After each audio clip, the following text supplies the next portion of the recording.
إن الحمد لله نحمده ونستعينه ونستغفره ونسترشده ونعوذ بالله من شرور أنفسنا ومن سيئات أعمالنا إنه من يهده الله فلا مضل له ومن يضلله فلا هادي له أشهد أن لا إله إلا الله وحده لا شريك له وأشهد أن سيدنا محمدا عبده ورسوله الذي أرسل فينا ليتمم مكارم الأخلاق فبلغ الرسالة وأدى الأمانة ونصح الأمة ومحى الظلم وجاهد في الله حق جهاد حتى أتاه الله اليقين. أوصيكم يا عباد الله وأوصي بنفسي الضعيفة القاصرة بتقوى الله عز وجل وطاعته، ففي تقوى الله صلاح الدنيا والآخرة. فقد قال مولانا في قرآن الحكيم: يا أيها الذين آمنوا اتقوا الله وقولوا قولا سديدا يصلح لكم أعمالكم ويغفر لكم ذنوبكم ومن يطع الله ورسوله فقد فاز فوزا عظيما. Ndugu zangu Waislamu, na kusieni pamoja na kujihusia mwenyewe kumcha Allah subhanahu wa ta'ala, tukiwa ndani ya Ijumaa ya mwisho ya mwezi wa Shaaban. Hotuba yetu ya leo, umejipanga vipi na mwezi wa Ramadhani? Umejipanga vipi na mwezi wa Ramadhani?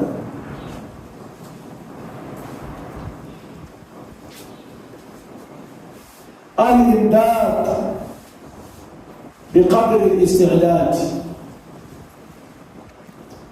Vipi umejipanga na mwezi wa Ramadhani? Al-imdadu biqadri al-istidad. Siku zote kupata unachokitaka ni kulingana na ulivyojiandaa, kulingana na ulivyofanya maandalizi na hamu ya kile unachokitaka. Sasa umejipanga vipi na mwezi wa Ramadhani? Unasubiri tu ufike uishi maisha ambayo uliishi Ramadhani iliyopita? Unasubiri mwezi wa Ramadhani ufike ufuje tu fahasa? La hasha, haiwezekani Muislamu kuwa hivyo. Muislamu lazima uwe unajipanga, lazima uwe una malengo, hasa katika kipindi ambacho ndani yake unaweza kuyapata yoyote unayoyataka. Mwezi wa Ramadhani unakuja, shahrul maghfira, mwezi wa msamaha, shahrun fihi baraka, katika riwaya nyingine shahrun mubarak, ni mwezi wenye baraka. Baraka ni jundun min junudillah, ni jeshi katika majeshi ya Allah. Baraka inapotua kwenye umri wa mtu, umri ule huwa ni wenye thamani. Kuna watu umri wao unawashangaza watu. Umri na mambo yao ni vitu viwili tofauti. Mtu ana miaka 35 lakini umri wake au mambo yake ni sawasawa na mtu mwenye miaka 60. tunao katika jamii, maana yake umri wao una baraka. Na kuna mtu ana miaka 35 lakini mambo yake alivyonayo ni sawasawa na kijana mwenye miaka 15, maana yake umri wake umekosa baraka. Shahru fihi baraka, mwezi wa Ramadhani ni mwezi wenye baraka. Baraka inapotwama kwa mtoto, Allah subhanahu wa ta'ala huwa anatia nuru kwa huyo mtoto. Mtoto anakuwa ni tulizo, qurratul a'yun, anakuwa ni tulizo kwa mzazi. Mtoto wako ni tulizo kwako au mtoto wako ni shida kwako? Mashallah, kuna wazazi wana amani, wana raha, heshima zao zimepanda kwa sababu ya watoto wao, baraka. Na kuna wazazi leo wanaangamia, wanateseka, walikuwa hawana presha, leo wana presha na magonjwa, maisha yao yametawaliwa na manunguniko kwa sababu ya watoto waliowazaa. Baraka, shahru fihi baraka. Mwezi wa Ramadhani unakuja, mwezi wa kwenda kutatua hayo. Sasa umejipanga vipi na mwezi wa Ramadhani?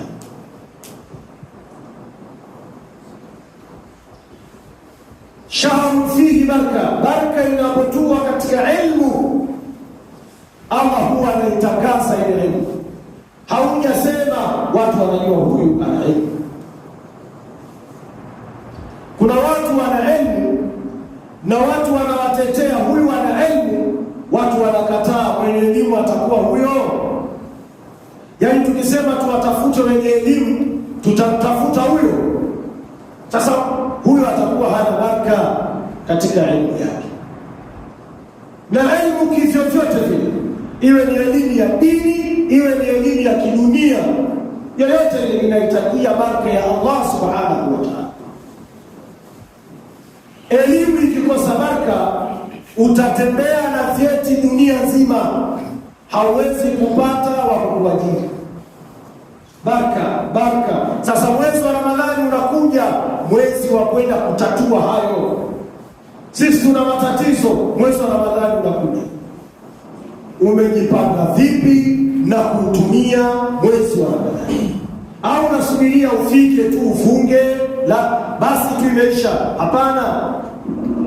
Allah anasema katika suratul Asr, wal asr innal insana lafi khusr illa alladhina amanu wa amilus salihat. Allah anaapia muda, Allah anawaambia kwa sababu ya utukufu wake. Na Ramadhani ni kipindi, ni muda. Ikiwa Allah anaapia nyakati zote kwa sababu ya utukufu wake, na Ramadhani ni mwezi mtukufu, basi utukufu wa muda wa Ramadhani unazidi maradufu. Sasa Allah anasema katika muda wote unaojua wewe, basi wanadamu wengi huwa wamo ndani ya hasara. Wengi huomba, wanasema hivi, wengi huwa hawachumi na hawapati ya maana katika muda, illa alladhina amanu.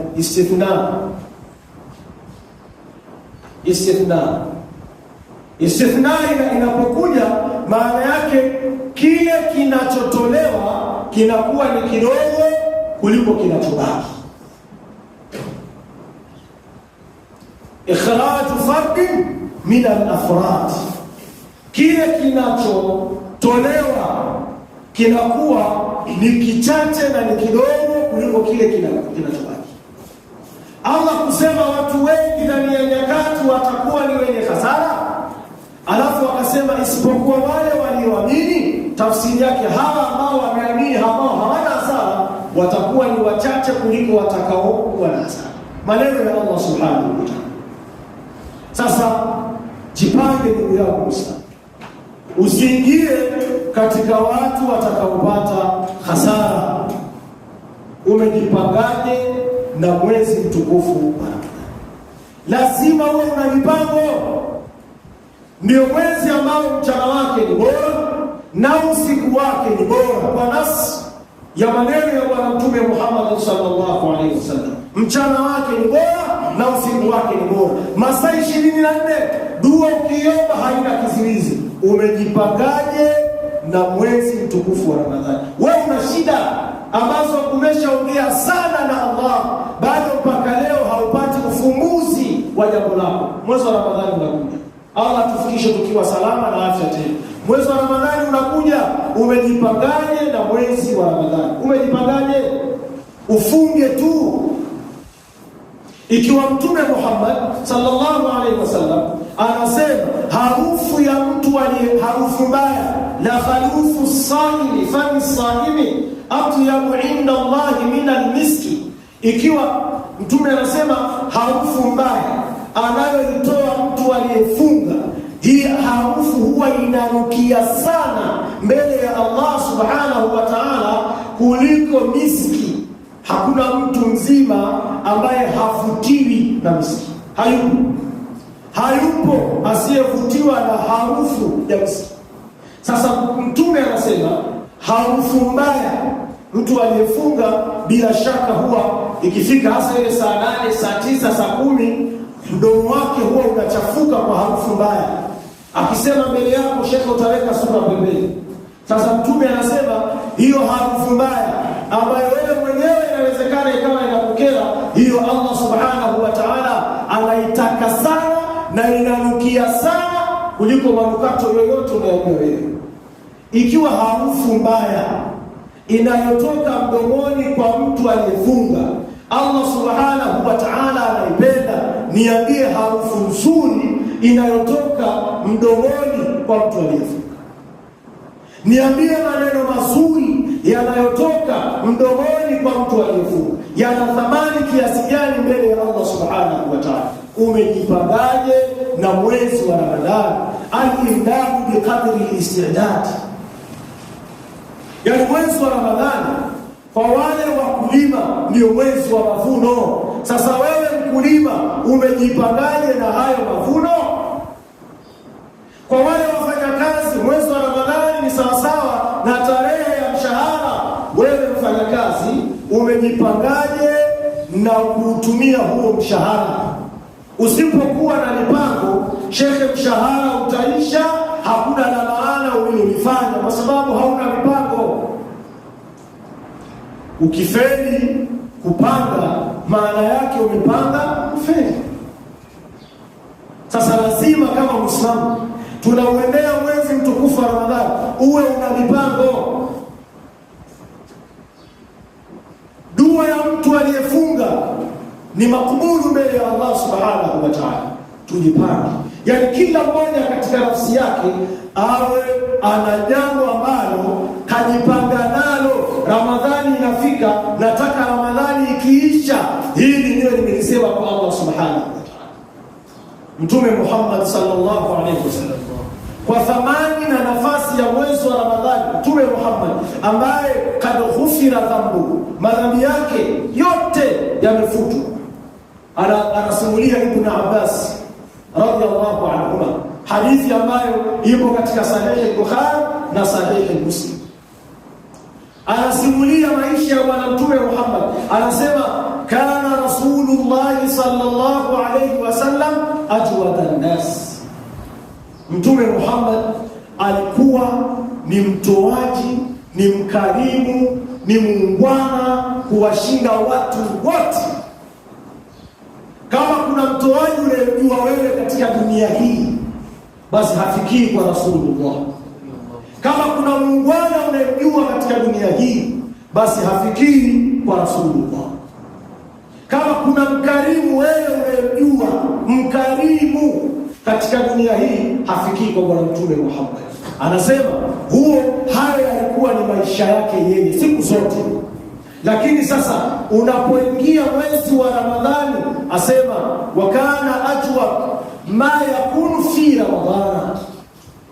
Mtume Muhammad alikuwa ni mkarimu mno, ni mtoaji mno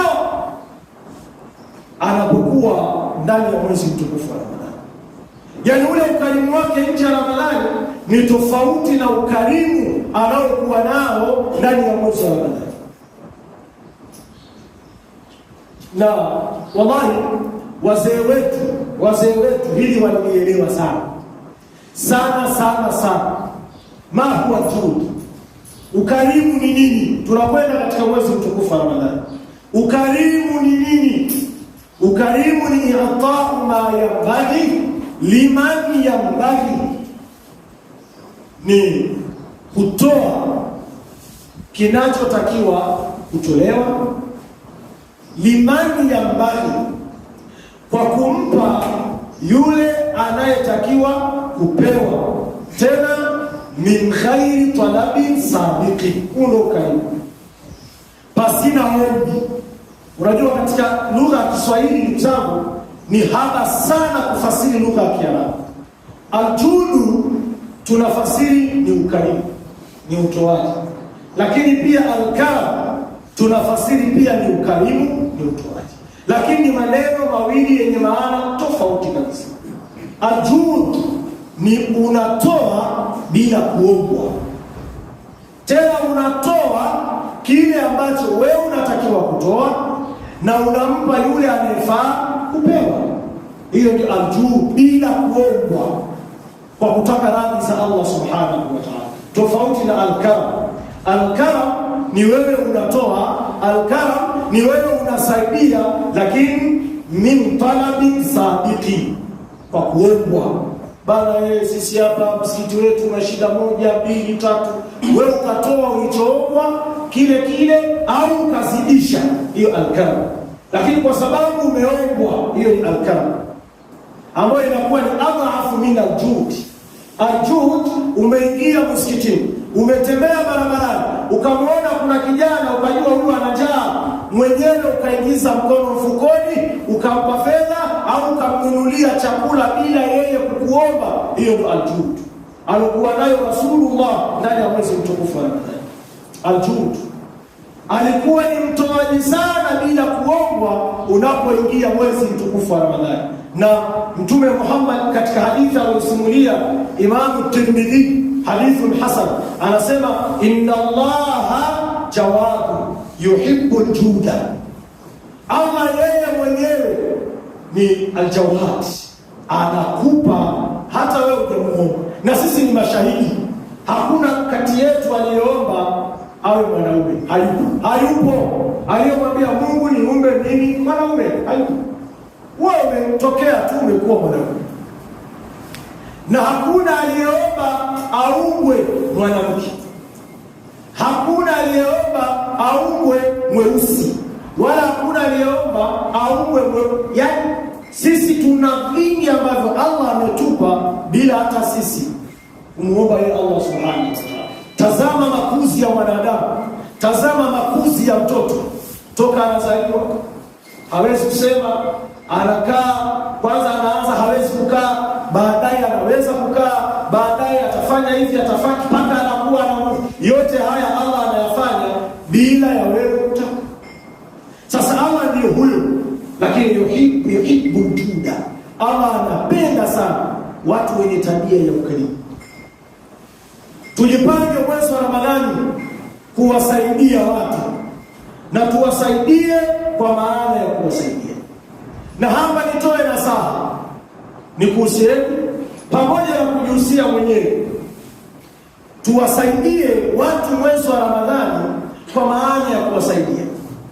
Tusiwasaidie watu mwezi wa Ramadhani kwa maana ya kuwahadhiri na kwa maana ya kuwasimanga.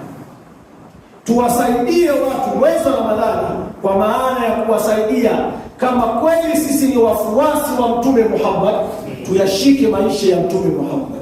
Hakuna anayeweza kutulipa sisi kwa wema tutakaofanya isipokuwa ni Allah subhanahu wa ta'ala pekee. Hakuna.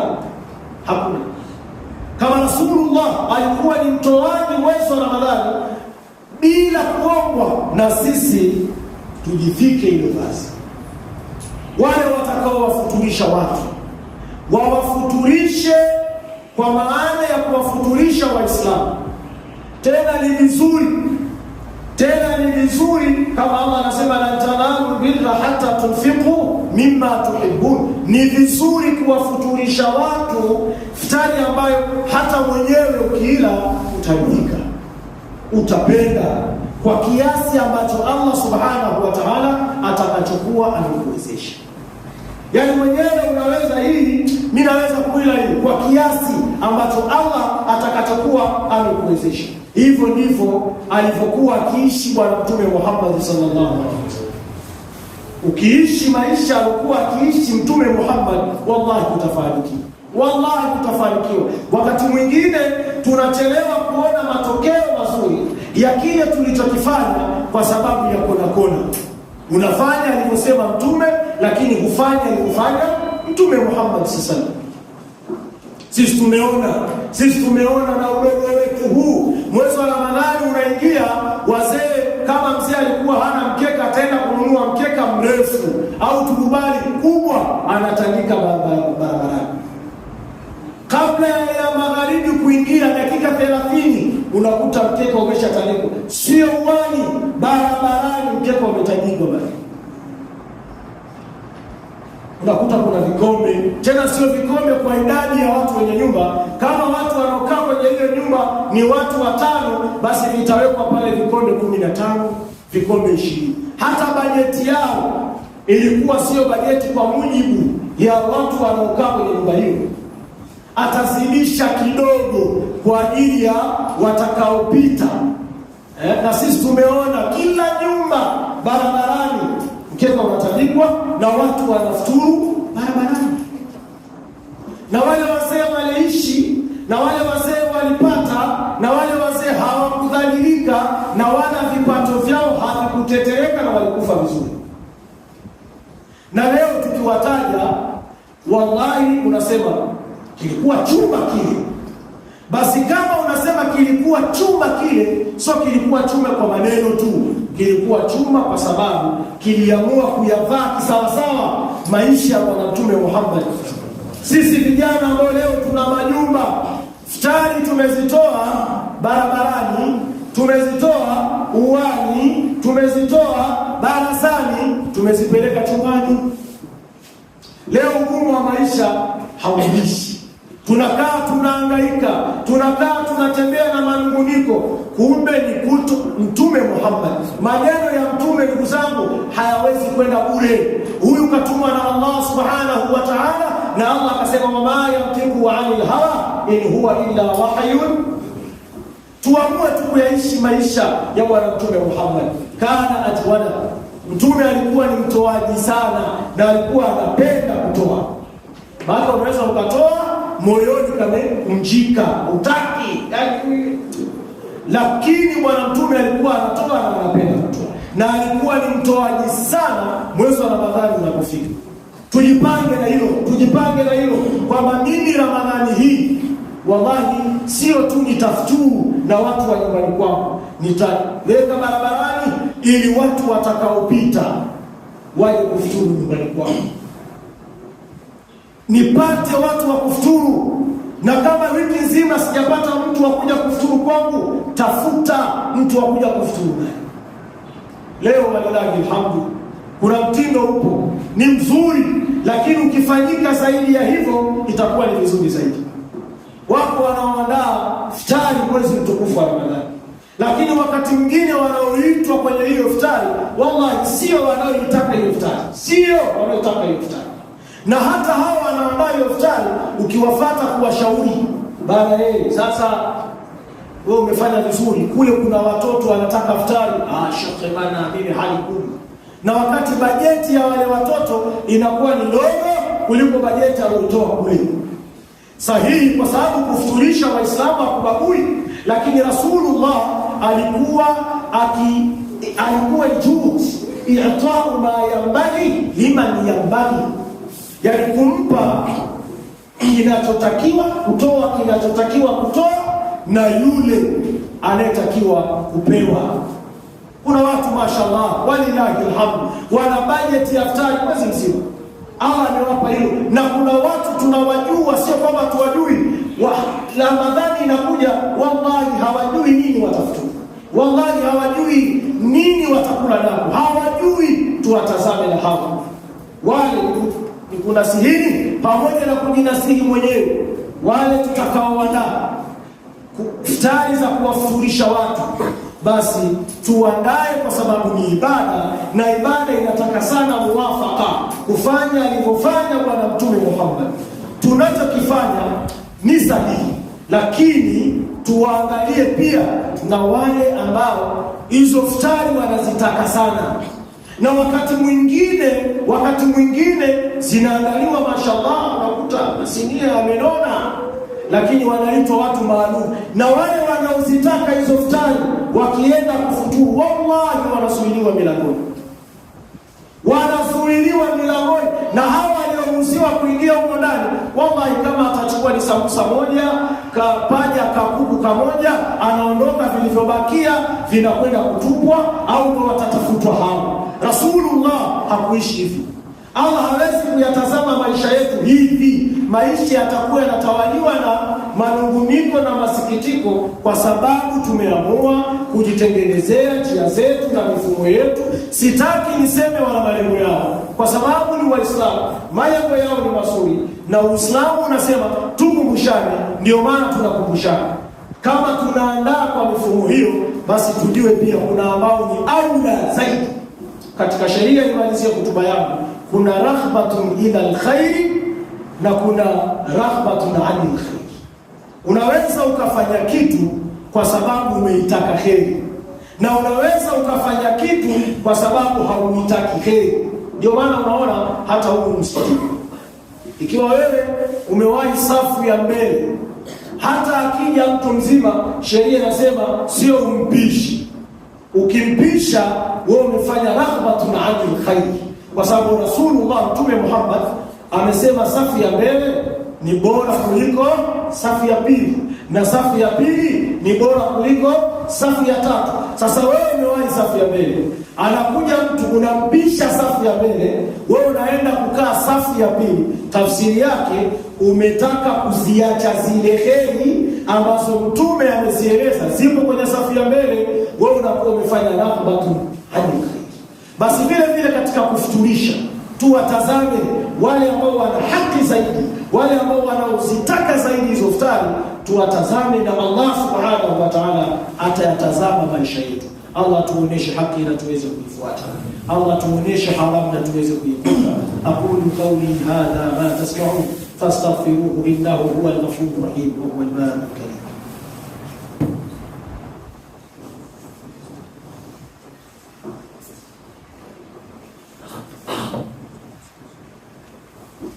الحمد لله رب العالمين، والصلاة والسلام على رسول الأمين سيدنا محمد صلى الله عليه وسلم. أوصيكم يا عباد الله وأوصي بنفسي الضعيف بتقوى الله عز وجل وطاعته، ففي تقوى الله صلاح الدنيا والآخرة. فيا أيها المؤمنون صلوا على نبيكم حيث أمركم الله سبحانه وتعالى بالصلاة عليه، وقال إن الله وملائكته يصلون على النبي يا أيها الذين آمنوا صلوا عليه وسلموا تسليما.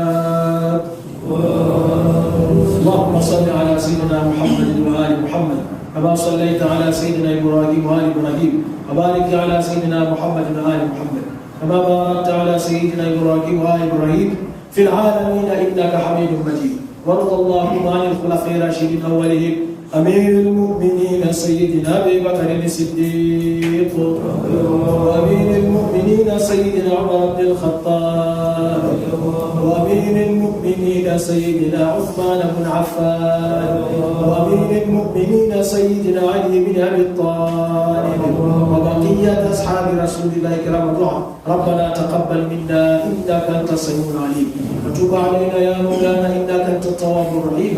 اللهم يا رب آرنا الحق حقا وارزقنا اتباعه، وآرنا الباطل باطلا وارزقنا اجتنابه. اللهم اغفر لنا للقبور من المؤمنين والمؤمنات والمسلمين والمسلمات الأحياء منهم والأموات برحمتك يا أرحم الراحمين. صلى الله على سيدنا محمد وآله وصحبه وبارك وسلم. وقوموا إلى صلاتكم يرحمكم الله.